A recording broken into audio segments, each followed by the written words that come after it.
everybody, this is Alan at Widmar Kootenay again. Listen, I want to take a minute of your time to talk to you today about what we need on job sites when we do asbestos removal. Specifically, power and water.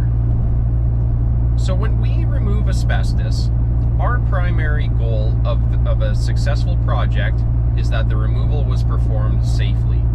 Now, when we say safely, when it comes to asbestos, the primary hazard with asbestos removal is when you release asbestos fibers from a material, either by cutting it, tearing it out, prying it, demolishing it. These little tiny asbestos fibers are 300 times narrower than the width of a human hair. They have a 1:5 profile, meaning that they're 5 units long for 1 unit wide. So you can imagine what that looks like. It's a little tiny needle. Now these little needles, when we cut into, say, drywall joint compound, removing a wall during asbestos abatement, they get released into the air.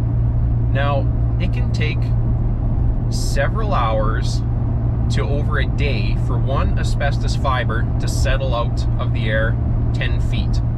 And with the natural convective currents of a room naturally being heated and cooled, some of these asbestos fibers stay in perpetual motion within that space.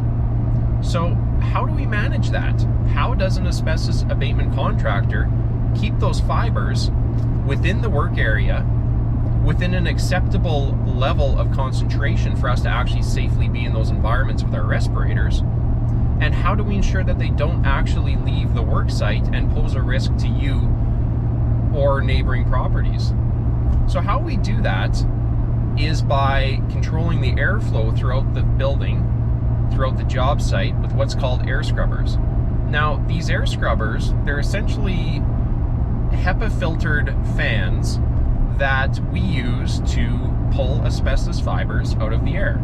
So these fans, they draw quite a bit of power. Some of our larger units will take up a full electrical 15 amp circuit when they're running. So these are the larger 2000 and up CFM units. Now, asbestos fibers get captured within a HEPA filter because the media on a HEPA filter is so fine that the asbestos fiber cannot pass through to the other side. So when we run these air scrubbers, we require power on site. The other requirement is we need to ensure that the air surrounding our workers is kept at a safe concentration of asbestos fibers. So when we're doing the work, we're generating airborne asbestos dust. Now that dust will hover around the worker unless we use the air scrubbers to pull it towards the HEPA filter and stop it at the HEPA filter. But oftentimes it's hard to get enough airflow to pull all the fibers out. So what we do is we use a process called applying amended water. Now, what is that? That is a fancy technical term for we spray water in the air to knock down the asbestos fibers. It is very simple in practice. The word amended means that we just add a soap to the water so it acts as a surfactant, and that way the water droplets can actually land on an asbestos fiber and pull it out of the air. So we use airless sprayers, and we'll typically have a worker who's constantly spraying water above the work area, so we're wetting those asbestos fibers and making them settle out. So those airless sprayers require a lot of water, and they also plug into the wall, which is also why we need power for that. The other requirement for water is on higher risk asbestos projects. We are required by WorkSafe BC to have an asbestos shower on site.